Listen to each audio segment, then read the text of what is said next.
వారం వారం కొత్త సినిమాలు రిలీజ్ అవుతున్నా కూడా రిమార్కబుల్ ట్రెండ్ ను హోల్డ్ ను చూపెడుతూ ఊహకందని రికార్డు లాభాలతో దూసుకుపోతున్న అల్లు అర్జున్ నటించిన పుష్ప 2 ఐదో వీకెండ్ ను గ్రాండ్ గా పూర్తి చేసుకోవడానికి సిద్ధమవుతూ ఉంది. తెలుగు రాష్ట్రాల్లో అలాగే హిందీలో సినిమా 32వ రోజు సండే అడ్వాంటేజ్ తో అన్ని చోట్ల ఫెంటాస్టిక్ జోర్ ను చూపెడుతూ దూసుకుపోతూ ఉండగా బాక్సాఫీస్ దగ్గర ఈ రోజు మరోసారి అన్ని చోట్ల మాస్ రచ్చ చేయబోతుంది సినిమా. తెలుగు రాష్ట్రాలలో అటు ఇటుగా 85 నుండి 90 లక్షల రేంజ్ లో షేర్ అందుకునే అవకాశం ఉండగా ఫైనల్ ఆఫ్లైన్ లెక్కలు బాగుంటే షేర్ లెక్క మరికాస్త పెరగవచ్చు. Karnataka, Tamil Nadu, rest of India, overseas కలుపుకొని సినిమా 40-45 లక్షల రేంజ్ లో షేర్ ను ఓవరాల్ గా అందుకునే అవకాశం ఉండగా ఆఫ్లైన్ లెక్కలు బాగుంటే 50 లక్షల వరకు వెళ్లవచ్చు. ఇక హిందీలో ఈ రోజు కుంభేస్తూ దూసుకుపోతున్న ఈ సినిమా 5.5 కోట్ల నుండి 6 కోట్ల రేంజ్ లో నెట్ కలెక్షన్ అందుకునే అవకాశం ఉండగా ఫైనల్ ఆఫ్లైన్ లెక్కలు బాగుంటే 6.5 కోట్ల రేంజ్ కు అటు ఇటుగా నెట్ కలెక్షన్ కూడా సినిమా సాధించే ఛాన్సెస్ ఉన్నాయి. దాంతో వరల్డ్ వైడ్ గా సినిమా 32వ రోజు ఇప్పుడు one of the highest collection ను దక్కించుకునే ఛాన్సెస్ ఉండగా 4.3 కోట్ల నుండి 4.5 కోట్ల రేంజ్ లో షేర్ ను ఈ రోజు సాధించే అవకాశం కనిపిస్తూ ఉంది సినిమాకు. ఇది one of the highest collections అని చెప్పుకోవాలి.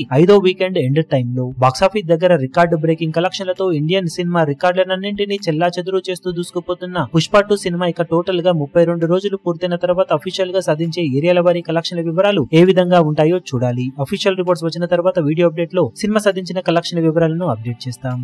ఈ వీడియో మీకు నచ్చినట్లయితే లైక్ చేయండి, షేర్ చేయండి, ఛానల్ ను సబ్స్క్రైబ్ చేయడం మాత్రం మరవకండి. ఏ చిన్న అప్డేట్ ను మిస్ అవ్వకూడదు అనుకుంటే బెల్ ఐకాన్ ను ప్రెస్ చేయండి.